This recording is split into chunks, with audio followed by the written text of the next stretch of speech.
Hello and welcome to Sketchplanations, the podcast. Chats about facts and big ideas inspired by the collection of sketches at sketchplanations.com to help fuel your own great conversations. I'm engineer and broadcaster Rob Bell, and joining me as always is designer and creator of Sketchplanations, Jono, and we're over the moon to introduce our special guest on this episode, the renowned business leadership expert, best-selling author, and sought-after public speaker, Captain David Marquet. And I address him as Captain because David cut his teeth in the US Navy submarine force, no less. His transformative leadership style turned the Navy's worst performing sub into its best ever performing sub. And David, we can't wait to talk all about that with you. Thank you so much for joining us on the show today. Thanks for having me on the show. It's great to be here. Where are you normally based, David? Because you're passing through London at the moment. Nice, France. Oh my gosh. Yeah. Beautiful. Yeah, we moved there recently. We're going to spend like a year there, and we're a little bit ambulatory at the time. First up, David, and it is a genuine question. I've been calling you David, but how should I address you? Yeah, that's fine. David, not Captain? Nah, I mean, you said Captain once. It's good enough. Okay, fine. Very good. It's been acknowledged. I say that for my wife.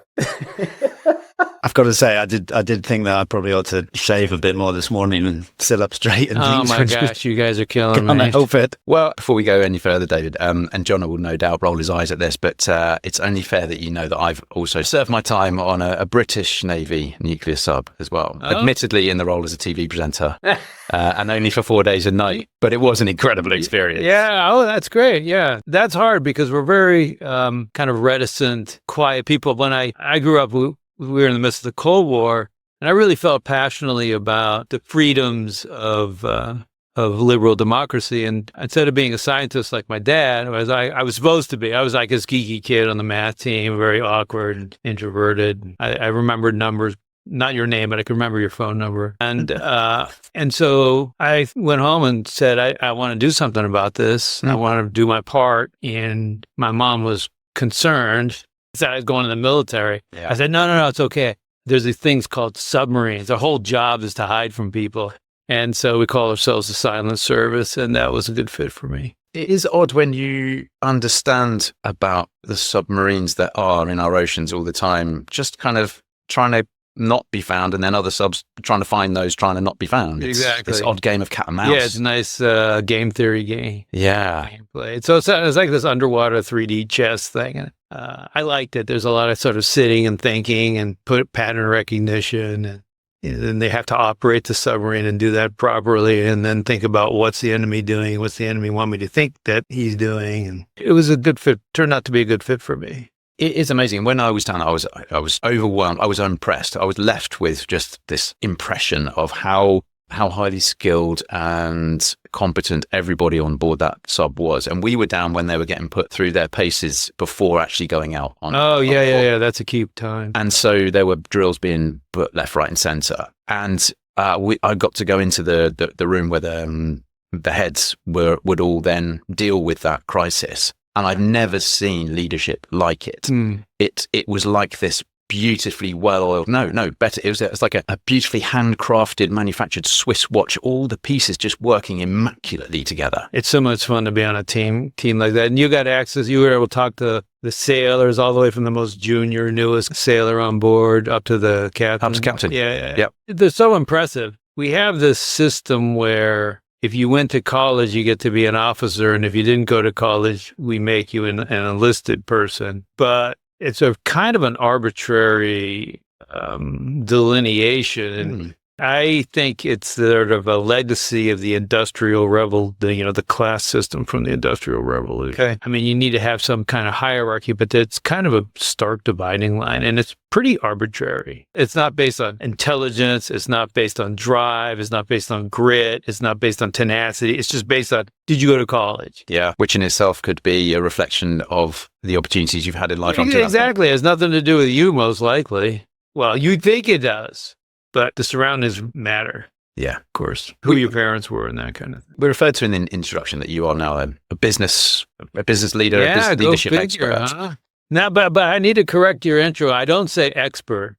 Go on. I say I'm a student because all these little words matter. And I was talking with Simon Sinek one day, and he was looking at my bio. We were keynoting together on a thing, and then we were good friends. And he's like, yeah, you shouldn't, like, we were talking about being learners, like lifelong learners and curiosity, and how important that was. And it was important for my journey.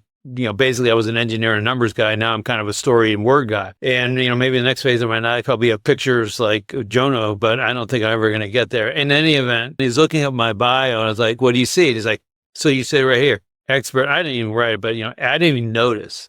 Expert, we all say that, expert and whatever. And he said, it's changed the student of leadership. I was like, that's genius. So he changed the student of leadership like 15 years ago, and my speakers bureau still has like this old copy, and every once in a while they send out, and I'm about to go on stage. Expert leaders, I'm like, no. It's a really good point. It's a really good point. Yeah. That nuance. I really take people's words literally, and it gets me in trouble. It's like here in the UK, people like to say, are you all right? You all right? You're right? And it's binary for one thing, so I have to decide, well, I'm really not 100% right. I don't think any of us are, but I'm basically okay. Where's the threshold? Yeah, where's the threshold? You're making me choose. Like, I go through this whole processing of like, what? And, I guess the answer is just, yeah, I'm fine. That's what everybody's expecting. Yeah. Well, actually, I woke up this morning and it's like, no one wants that. There's another tick in language. People like to say, right. So we good, right. So we're going to turn left, right. So we're going to launch the product, right. So we're going to, and it just, that drives me up a wall because the picture is, I don't know if you guys have them over here, but we have in the States, we have these like bobbleheads that people put in their cars. They're like those little 6-inch figures and the head's on a little sprint. Like, I just imagine like a whole team of really smart people, and the boss says, so we're going to launch 737 MAX, right? And they're like a bunch of bobbleheads. It's not about inviting curiosity and dissent. What you want to say is something like, wrong? How could this be wrong? Yeah. How am I wrong? What am I missing? Yeah. But we say right because from the industrial age, we weren't interested in that. We hired people for their hands, hence all hands meetings, and we want them to do what they're told. That's the objective of leadership. That's inherited from the Industrial Revolution. That's interesting. The bubblehead image is a really good one. It just goes in my head. I can't stop it. You can do a sketch on that. Yeah, no, that would be quite a cool visual. I think, people want to introduce experts, don't they? I suppose that's part of the thing. Well, yeah, maybe that's it. Yeah, I don't, like, who wants to listen to a student? Maybe that's my problem. Like on the podcast, it's great that we've got an expert. People will listen to this. No, I know. We've got some guy who's learning a few things along the way. It's an egocentric perspective. I'm sorry. No, don't apologize, David. It led into an interesting bit of conversation. Yeah. Well, look, we have a headline sketch for this episode, which is pushing authority to information. But before we come on to that, I think I'm correct in saying that to date you've written 3 books: Turn the Ship Around, Leadership as Language, and most recently, Distancing. Correct. Yeah, and we have a workbook for Turn the Ship Around. And I'm sure a lot of the content of those books is going to come out in our conversation. But before we get into those straight up, I did want to ask you, prior to the training that you underwent in the Navy to become a leader, whether that's an expert or a student, was leadership, the concept of leadership, something that you'd always been interested in or conscious or aware of when you saw it, or have you become interested in it because of the experiences you've been through on that submarine? I joined the Navy when I was 17 years old. I showed up at the United States Naval Academy in Annapolis, Maryland. Of course, at 17, I didn't know anything. Of course, I thought I knew everything, but I didn't know anything. I really didn't think too much about it. I mean, I always played sports, and I was kind of a middle of the road, proper football player, and I was a fencer, and I was on the track. Anyway, and so I did some of these team sports, and we had interactions, but I was really more thinking about performance, like individual performance, and maybe how you could work with others, but not really in leadership. But I go to the Naval Academy, they give me a book, and the book, I have a picture of it, but the book says leadership, a concept. That's what chapter 1 is titled, which I think is incorrect. Leadership is not a concept. It is a practice. And so if you think of it as a concept, then you teach it one way, you learn it one way, you think about it one way. If you think about it as a practice, like language, okay, I'm learning French, or I'm learning to play football or swim, it's totally different what you do to become an expert at it. But I didn't know. And it says leadership can be defined as directing the thoughts, plans, and actions, not plans and actions, not actions, but thoughts, plans, and actions of others so as to obtain their obedience, confidence, respect, and their loyal cooperation. That's the definition of leadership. It's the definition of leadership the United States Navy had been teaching essentially since before World War II. So who's going to argue with that? Yeah.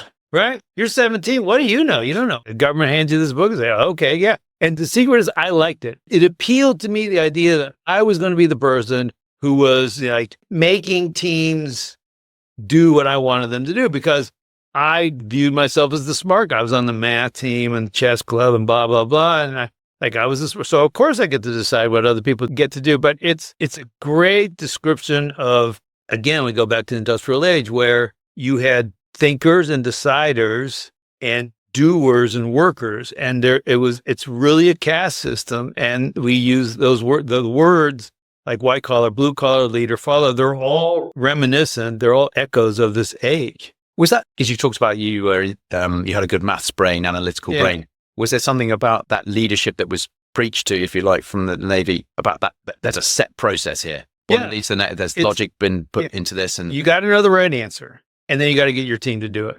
So I was good with getting the right answer. It values technical expertise, and the submarine force is very good with this. Technical experts are celebrated, and then you got to get your team to do it, which was a little bit harder for me because it's basically coercing people to do what you choose for them to do. So I'm going to decide for you what to do. You don't get to decide what you want to do. I will decide for you. And I jokingly say, people say, no, Captain, it's not coercion. I inspire them to do what I want them to do. It's like, well, how about you? How do you feel when someone, quote, gets you to do what they want you to do, not what you want to do? Oh, no, that's crap. That's terrible. Blah, blah, blah. Okay, well, then you're really quite inspired there, weren't you? What? Huh? I don't understand. So I think there's a hypocrisy to the language we use. We want to say we motivate or inspire people, but to me, the most accurate word is coercion. Yeah. Okay. With that style. Yeah. Even saying right at the end of a sentence, hey, we're going to launch the product next Wednesday, right? Oh, yeah. Thinking, ... Well, we really need to do more testing. I think there's some security vulnerabilities, but okay, the boss said we're going to launch it. Yeah. As I mentioned before, David, the standard format of this podcast is that we have a headline sketch for the conversation. And it's a sketch from Jono's vast collection at sketchplanations.com. Over a thousand sketches. Nearly a thousand. Oh, come on. We'll see over. Some of those drafts that didn't make it. By the time you listen to this. What better sketch to go with on this episode, Jono, than pushing authority to information? Because your inspiration for this one is with this. Well, it's not even an inspiration. No, I loved David's idea when I saw one of your talks, one of your many talks online, which was informative, entertaining, and inspiring. And it made me think more people need to know this. And I've led many teams in my life, not nuclear submarines, but usually smaller teams. And I'm often, thinking about how I could do a better job. And so I really liked this lesson, which I'd put in the sketch, which I think you can see in the artwork for the episode, where I put the bosses versus leaders, but it's not something specifically that you've talked about. But I had people bringing the information up to the authorities so that they make the decision, as opposed to sending out and pushing the authority to the people who have the information so they can go act. I like to think, what is the unstated assumption that we're all living by? What is the social protocol that it's so pervasive we don't even question it, and then say, what if that's wrong? And one of the social protocols is in business that we channel information from the people who at the front line, who coder, talking to the client, standing in front of the machine, whatever, who actually know what's going on, up to when there's a problem. Okay, follow the procedure. When you're outside the procedure, escalate the problem. You're standing at the front desk clerk. They did something they did wrong by me, whatever. The clerk knows it. So she says, I will request free breakfast for you for the rest of your stay. She has to submit it to somebody else. The organization hasn't given her the authority. Yeah. To just say, yeah, here's your chip for free breakfast for the next 2 nights. So she has all the information. She has everything she needs. And then 2 days later, oh, I get a happy note from the manager. Like, no one cares. I already checked out. I've already given you a bad review. You guys, it's terrible. You're moving too slow. And so sitting there one day, I was like, why do we use these words leader, follower? Why do we, what is the structure? And it's like this pushing information up to authority. And there's a whole big thing with stoplight charts in America and all this software. There's billions of dollars of sales of software that does exactly this. It aggregates data and sends it up. And I think visibility is fine. I like visibility. But then to flip around and say, well, this is how we get stuff done. And so I feel like when I'm on stage, I literally grit my teeth and push down like I'm pushing a boulder, because it's pushing authority to information, pushing authority down to the people. You don't have help with that. There's no software to buy. Yeah. It's just an intellectual thing. But once you think about that, I say, well, why can't that person make this decision? Oh, well, they didn't go to college. Or some stupid thing like that. Yeah. I think you gave, it seemed a really trivial, but a really simple example, which was approving holiday leave. Yeah. Yeah. On the submarine, who approves what is encoded in Navy regulations. So the captain approves all the officers' leave, and the XO, we call him the executive officer, who's the second in command, approves the leave for all the enlisted people. Now, between a junior enlisted person and the executive officer, there might be 4 or 5 people. So every one of these people has to say yes. There's the immediate supervisor, and the immediate supervisor knows way more about what's going on. They know, do we have other people to cover the person's shift? Is the person, what's the reason? Is it reasonable? Mom's sick versus want to go skiing. So, there's different thresholds. But that person can't just put the person on, can't just say, great, you're on leave. So we poach ownership. We say, oh, you're responsible for your team, but you're not really responsible because you have to get Mother May I to put one of your people. And so I took the Santa Fe version of the Navy regs where this was talking about. And there's this little tiny asterisk that says the captain can, for exigent circumstances. It's written so that if there's a fire and flooding at the same time and you need to do something that's not planned for, you can still, the captain can authorize doing it.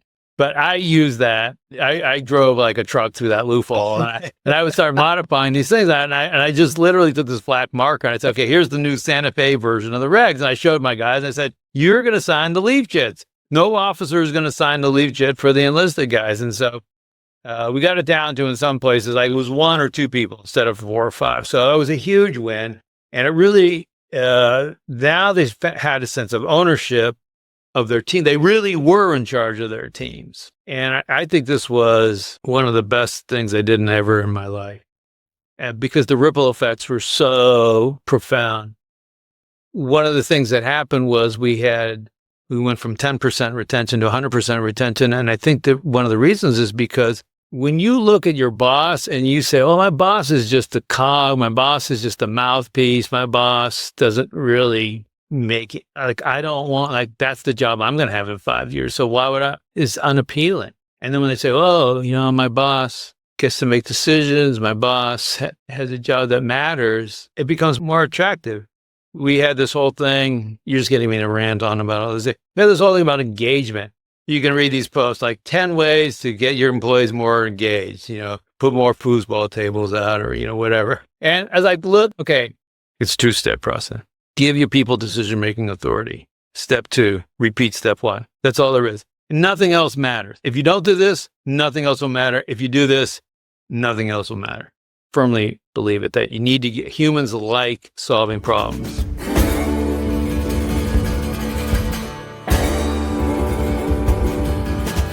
I'm a big fan of, Dan Pink has a really nice framework of autonomy, mastery, purpose, which no doubt you're familiar with it. And that helped guide me in some of my decisions. But concretely, this one, I do remember, I worked in software a lot. And so we had a lot of teams, lots of user accounts on these things. And I was the, leader of the team in many cases, or the person who was there first. And so I had the administrative account.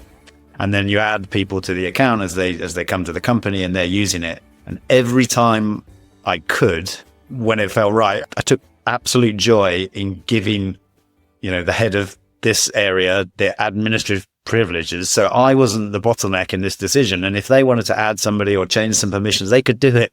And like, it's a really small level example of that, but actually it was great. I think that's really, really important. That's a great example. I was advising a tech company startup, and they had about the same number of us as a Submarine. They had about 150 people. And I was spending a fair amount of time with these guys, and I was sitting in there, I was talking to someone, and the issue of like all company emails came up. There was something that came up that was sort of justifying that this person should notify everybody in the company about something. And they said, oh, well, I can't. I don't have the authority. I said, you can't send an email to everybody in the company of an entire 140 people? I mean, oh my gosh. And so I ended up talking to the CEO. Well, that's reserved for the, they had some weird word for the like special anointed behind the curtain leadership team, and only the secret team could send. Like they had all these authority level, like, why did you ask me to come here? Because this makes no sense. It's like, this is exactly the kind of thing we're going to control you like children because they don't trust you to send an email to the 140 of your, and these things are rampant, like tool checkout. You mean literally taking a tool out of it? Yeah, on the construction side. Like, how is that? And it's locked up because people steal the tools. And so we treat people like children, which sends a signal, and it like ripples through in different ways. I go to conferences. I like this. Companies hired me to come and talk to them. And then I walk in, there's 6 round tables of 5, and there's place cards at all the seatings. And I said, did you guys sign seats? Oh yeah. We need to make sure we tell people where to sit. It's like, if you're at that level, can you give people decision-making authority about making rocket ships or whatever it is you guys do? Oh yeah, I don't think so. Like, we can't even let them choose their seat. Amongst the 3 books you've written, David, would you say this is one of the most important or one of the most common areas that you encounter within businesses and organizations that needs addressing?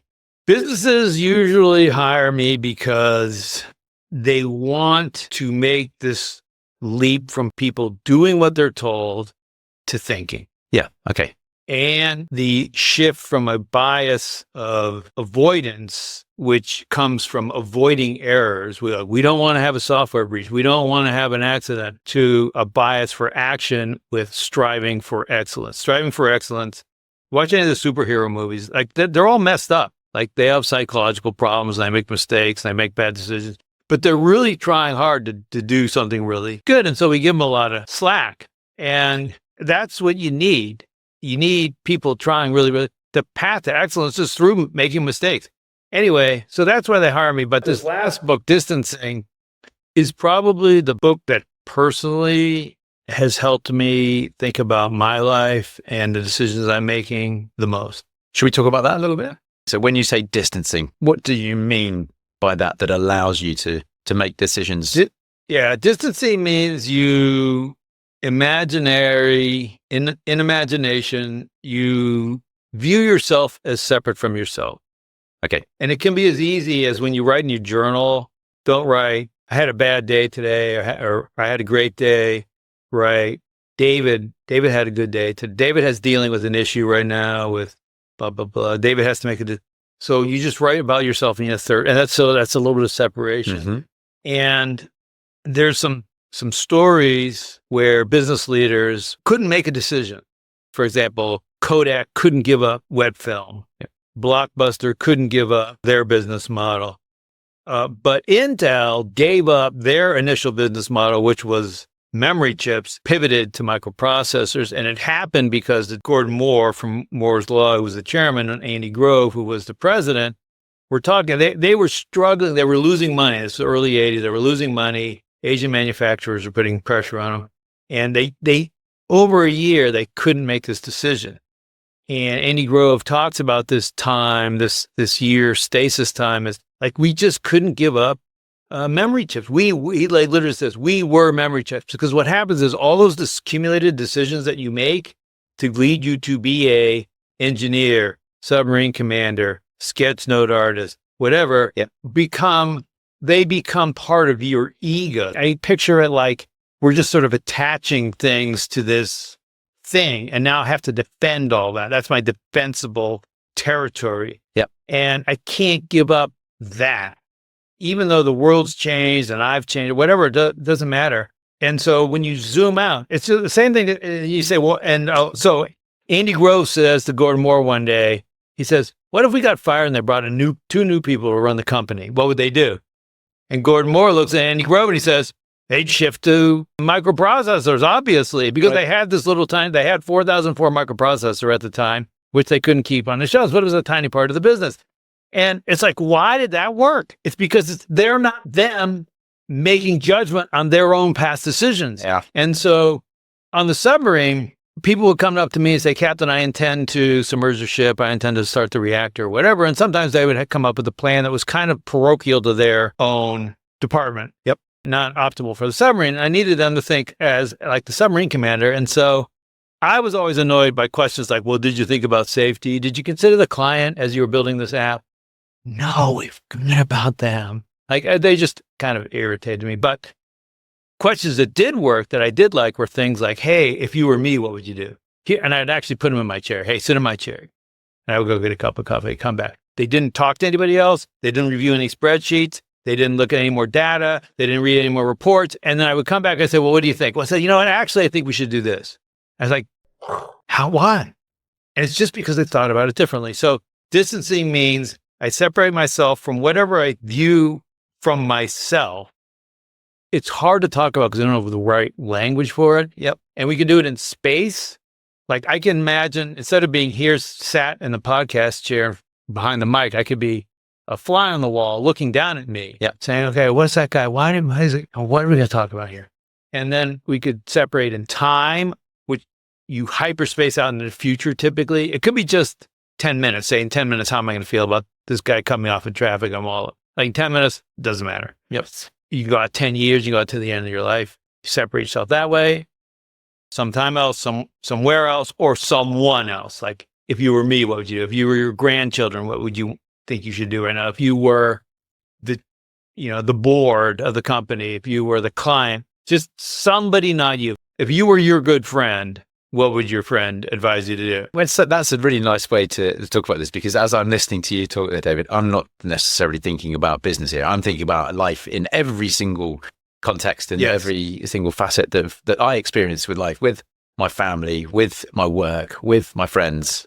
You can apply what you've just said there to everything that you do. And I often see people do it very well, and I see people do it not so well, with that immediate reaction to something. You wake up in the morning, I could have done that better.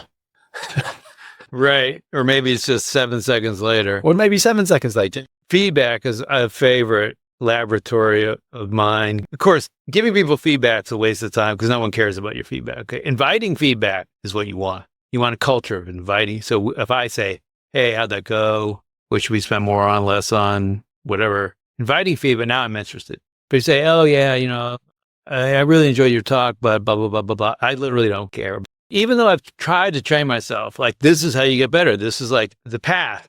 It's weird because for swimming, if I send a video of my swim coach, he said, no, it's perfect. Can't fix anything. Like, you're screwed, man. How can I go faster? I'm never going to get it because I'm getting older and weaker. I'm not going to, it's like I'm screwed. Like I want there to be problems that I can fix. But when it comes to speaking, for some reason, it feels different. So the guy says, hey, I say, David loves feedback. That's what I say now. David loves feedback.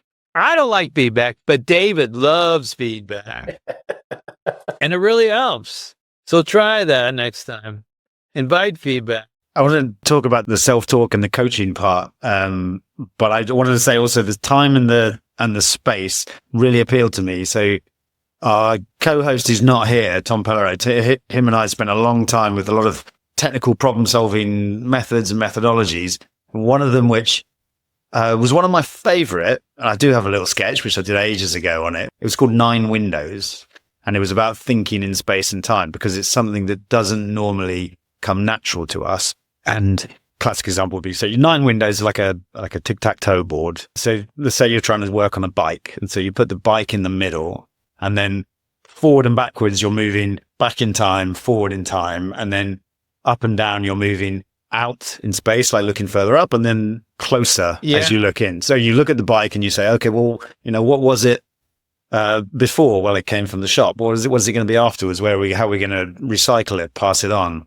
And then you can look closer and you can say, okay, well, we just not looking at the bike, but we're looking at the components. We're looking at how it's made of, or you can look at how does this bike fit with my life and with the car, and just filling out this box gave you such a great perspective. And I really like this model because I was like, oh yeah, that's exactly what we were trained to do with these technical problems. But it also adds, I think, the person side of it, be someone else, which is so much more applicable to so many other things in situations in your life where you're trying to advise and coach yourself in many ways. Yeah, you are always available for yourself. One of the studies was endurance athletes could say they had them say either I can do it, like you're running a marathon, like I can do it, or you can do it. And it turns out you can do it is more effective because you can do it. That's the voice of a supportive friend or coach. Your coach would say you can do it. I can do it just makes you sort of go more into the pain cave that you're in. I mean, we're not saying you're going to run a 2-hour marathon, but they ran at a higher level of exertion with less perceived exertion. There's another example. They gave people this complex matrix of cars with these made up names, and they have different characteristics for economy and cost and trunk size or boot size and that kind of thing. And there was kind of a right answer to, okay, you pick the right one, but it was too complex to really suss out in the time allotted. There were two options. One group of people, they were told, this is the dealer down the street, we're going to make this decision. And another group of people were told, this is for a dealer in Seattle, which was thousands of miles away. And just saying that, the people who decided, picturing that a purchase was going to be made a long distance away, they were able to see more clearly because they cut through like the immediate, like when you're close to a tree, you see a lot of, like you see the bark and the ripples. When as you move away, it looks like, oh, it's a tree. Yeah. And so it's weird. That's how your brain works. But as you zoom out, you see the big picture, but you also need to zoom like in really tight sometimes. So this is not like, don't do this all the time. Don't go through life. Don't be on a ridgeline in Switzerland, distance yourself. Okay, there you need to like pay attention. What's the next step going to be? But like, what are you going to do with your life? Part of the reason that I moved to France was because I'm an author and a speaker, so I could live anywhere as long as there's an airport. And my wife and I have been talking about this, and we should do something interesting and different with our life and learn a new language to stave off dementia and all this kind of stuff. And we talked about it for too long. And it's a guy sitting next to the guy in the airplane. I was like, oh yeah, we moved here like 10 years ago. And the guy's like my age. I'm like, wow, you're ahead of me. And it's competitive life displacement. Yeah, anyway. But I thought because regrets came up as one of the ways to think about it. And so that was a great example, I thought, at the time one, right? Which is saying, if I fast forward, let's say, to the end of my life, how will I feel about this decision and will I regret it? When you fast forward, there's two things that happen. One, you don't view your future self as you. We view it as somebody else. Now, this costs us a lot when we don't take care of our bodies because we said, oh, that like morning guy will deal with that problem. Night guy screws morning guy is a famous Jerry Seinfeld show. We all know that, I'm going to make bad decisions tonight and tomorrow morning someone else will have to pick up the pieces. But the other thing that happens that's really interesting is you jump to the far side of the decision and look backwards. And this reframes how you think about the decision. If I say, okay, I'm here, I'm thinking about moving, it's in front of you, and your brain says, oh, it's changed. What's the problem? I'm alive. Why would I want to mess with anything? Yep. And then so it's change and scary, and there's this avoidance. There's the biases towards avoidance. Yep. If you're on the far side of the decision looking back, it's framed as regret. Why didn't I do this sooner? So the framing shifts your brain's bias toward action as opposed to stasis.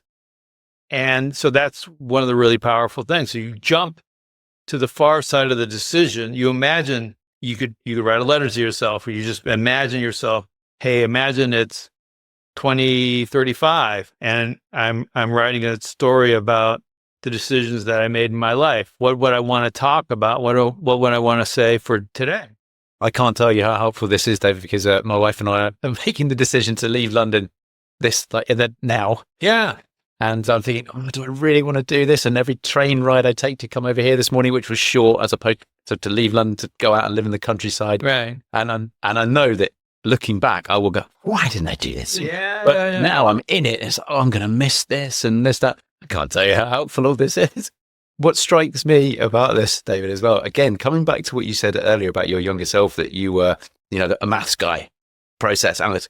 So much of what we're talking about here is about the psychology of how all of these quite nuanced things sometimes affect us in huge ways. Yeah. Have you been aware of that transition in your currency and in what you're dealing with? Yeah, and it's sort of deliberate. I was a math and engineering science guy, let's say up through the time I was a submarine commander. And then when I got out of the Navy, a lot of my friends went and got jobs at General Dynamics or doing basically the same thing. Yeah. And I really wanted to do something different with my brain. So now I try to be a word and story. I'm a word and story guy. And it's kind of, it helped with my relationship with my daughter because she always was a word and story person. And she went to School of Drama at NYU. And then she came here to London Film School. As a parent, you're always supporting your kids, but it's like, I don't know if he can make a living doing that. If you were an engineer, be a software engineer.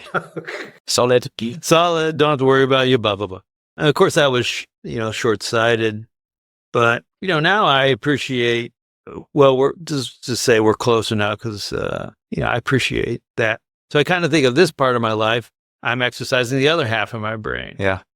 As humans, we don't try enough things. We get too stuck. We're too afraid even to order like something different on the menu because I don't know. And if you're never trying things that turn out to be a disaster, I don't really think you're trying enough things. Yeah. But it's often quite difficult to carve out that time or place to do the distancing or to reflect on how you could help push authority to information. It's all, I'm wondering how conscious you have been throughout, specifically that experience that you had on, when you were talking about Santa Fe earlier, that's the name of the boat that you were put as captain on in the Navy, Submarine. Were you conscious at the time of that, wow, what I'm developing here is some leadership techniques or some leadership skills, or was it just trying to think about the best way to do that at that time?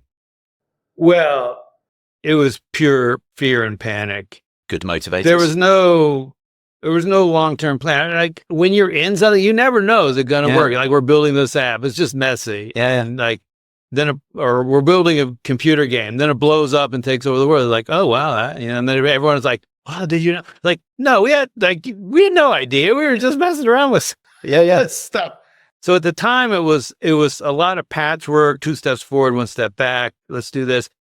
And I did keep a journal, which was critical because the journal became the book. Yes, okay. And like almost documenting your thought process, as iterative as that may have been. And I learned a few things. Like I started out trying to sort of keep a chronology, like documentary, like what happened today. Yeah. And that's not what you want to do for a journal. You want to pick one little thing. And then you want it's like in one of Jono's sketches that I flipped to in his book was the cat sat on its pad, not a story. The cat sat on the dog's pad. That's a story. So you pick one little thing, like why did this person, I asked a question, this person said this, and it just made me go, huh?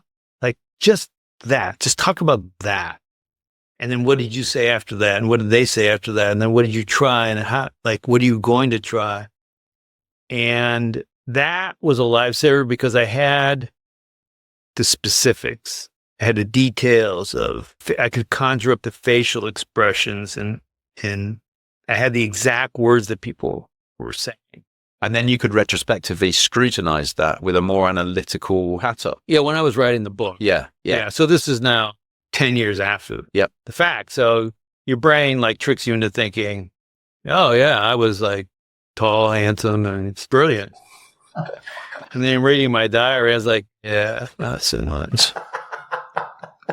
Oh, I fucked that up too. Forgot about that. conveniently. Yeah. Can I just ask a little bit about the self-talk? There's a big section in distancing, which is about if you're going to be someone else to look at your situation, as you say in the book, one of the ideal personas for that is a coach, right? So you want to essentially be your own coach.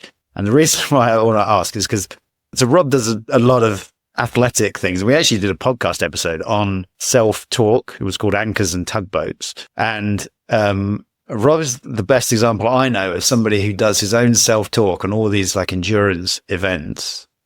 And so in the sense that I feel like you motivate yourself. You will give yourself a talk, and that's just how you say it to me. So you're like, it was getting tough, and then you had to have a word with yourself, is what you would say. Yeah. So I don't know. I sort of, you can explain how you're doing that, because I think David has some of the keys about doing that well, or maybe you're already doing it the right way. I don't know, because when I was listening to David talk about that earlier, about saying, Rob, rather than I. Yeah. It's that you, and that's what really triggered that question I had about the psychology of all of this, and how effective that can be. What events, like what kind of things do you do? Well, a lot of them I do with Jono, but I've done a lot of marathon running. Yeah. I've done a lot of endurance, swimming, running, sometimes of triathlons, that stuff as well. Nice. And I want to be you in my next slide. What I love about it is it puts me, this body of molecules and stuff, in a position and in a situation that I don't get anywhere else in life, where it's hurting, but for some reason I've decided to carry this on because it means something to me. Yeah. And so where can I go? What can I find within all of this to keep doing that, or to do it faster, to do it better? And I love that challenge. Yeah. I love where that takes you to places, but it sometimes does need a bit of self-talk to get you beyond that pain and actually push so it hurts even harder. Yeah, I do. And I don't understand it, but I'm intrigued and I'm fascinated by it. Yeah. I do these I just did a trail run in Nice, at a place called... That already sounds hilly. Yeah, it is very hilly. And so it was 13 kilometers. It took me an hour and 54 minutes to cover 13 kilometers. The first, you just basically launch up this, literal cliffside. But, I think everything up to the pain cave is a waste of time. It is not a waste of time because it gets you to the pain cave. Yep. So now it gets real. Yeah. And I was watching, there was an interview with Courtney Dauwalter, the world champion endurance runner. She's wins the race around Lake Tahoe, which is 240 miles. That's crazy. Running, it's crazy. And she says, I used to try and avoid the pain cave. And now she's that's where I want to get to. Yeah, I'll welcome it in. Yeah, here we are. Good to see you again. The body has natural instinctive mechanisms that mimic or define this distancing. So, for example, a lot of people under very stressful situations or traumatic situations will have some sort of an out-of-body experience. They'll kind of see themselves lying there with the EMTs working on them. The people talk about things like that. And I think this is your brain's mechanism to say it's too painful for me to be me right now, so I'm going to jump out here and look at me from a distance, and it mitigates it. We didn't put some of these things in the book because the publisher thought it'd be, humans couldn't handle it. But women, for example, generally who've been assaulted, in testimony, there's a pattern where they were talking about, so I went to the park and I was running, and then they'll shift to third person. Really? So then they'll say, so then she was lying on the ground, and it's your brain already knows this. And it has this protective mechanism. It's a protective mechanism. Most psychologists are not helping people when they have you relive a childhood experience, because you're just re-ingraining and re-hardening those channels in your brain. You're living it again, which doesn't help you. I'm not a psychologist. This isn't psychological advice, but this is what the scientific studies say. It'd be better to talk about the situation as if you were a fly on the wall watching, because now you're separated a little bit. And you can reframe it. We're not saying it didn't happen, it wasn't significant, and all that kind of stuff, but the impact on you and your life can be different. Mm-hmm. And I do remember you talk about the night guy and the morning guy. I distinctly remember during our exams back at university, Rob solved that problem with, he's setting a voice alarm for the morning, which was basically him shouting at himself to get up, get out of bed and do some work. Yeah, it was exactly that. And that was you coaching yourself. That was night guy coaching morning guy, but in a very aggressive way. Yeah, that might not work with everybody. What you want, like, don't set your alarm. Set the time you go to bed. Yes, that's like, now that I'm older and wiser, it's easy for me to say.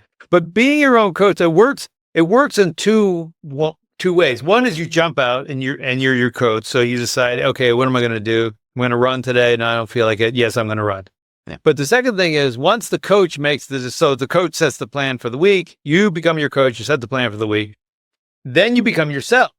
Now you're not executing Rob's plan. Yeah. You're executing your coach's plan. So it's just like having an account, like you have an accountability program. Oh, Jono's meeting me at 10 for this run. You're going to be there. Absolutely. Yeah. So now you want to keep coach happy. So there's actually there's a higher probability of execution, even though this is all happening in your head. So how do you take that out of that specific example of training or whatever in the physical endeavors to something more useful maybe in business and life?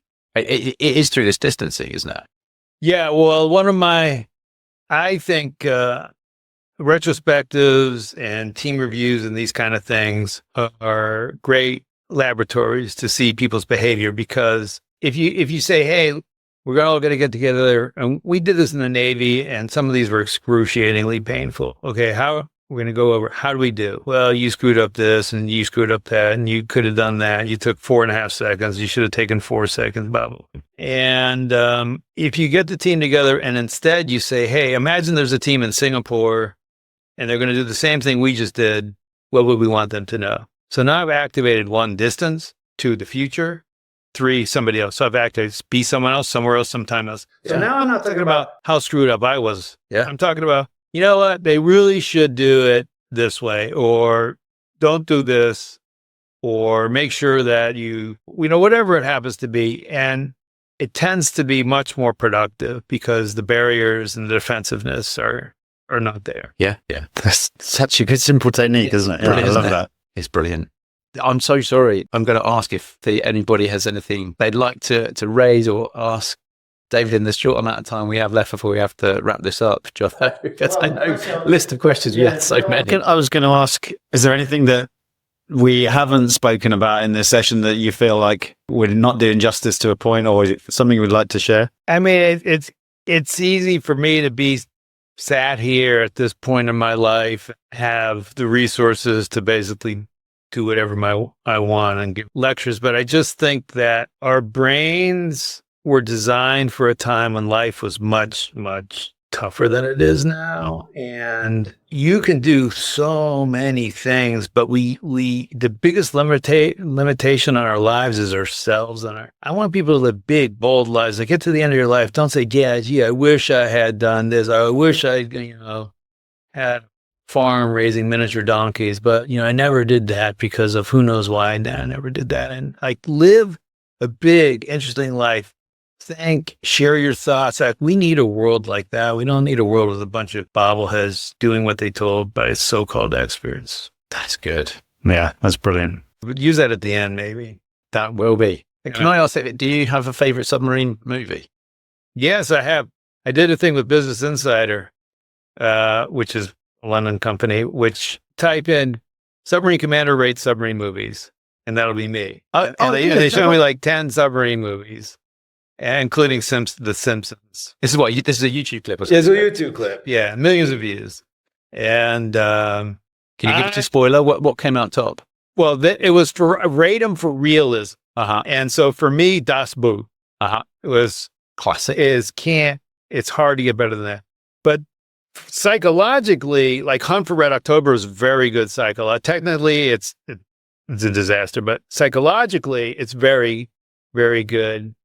This recent one, The Wolf's Call, it's different. It's a French movie. Is pretty good also.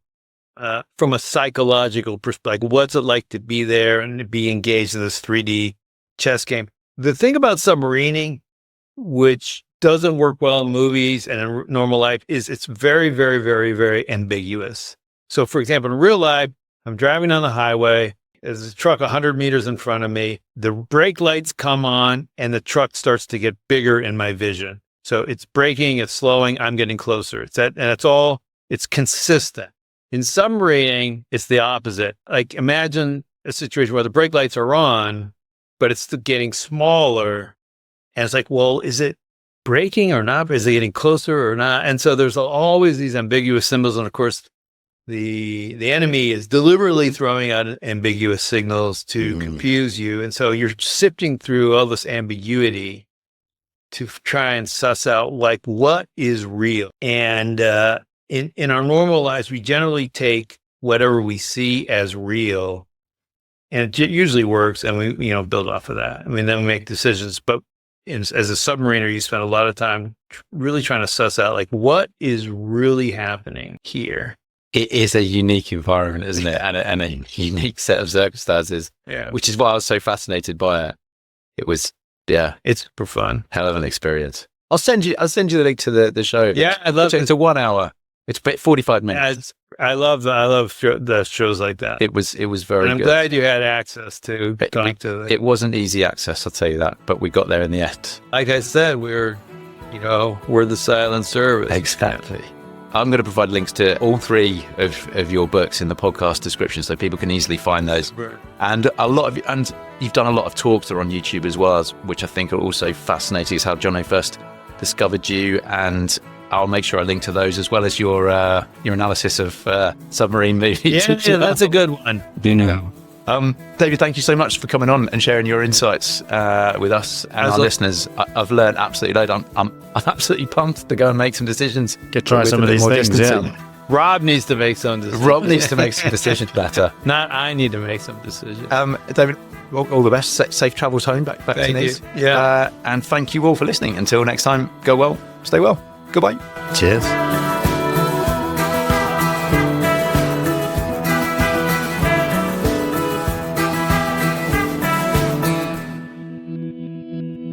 All music on this podcast series is provided by the very talented Frank Cinelli, and you can find many more tracks at frankcinelli.com.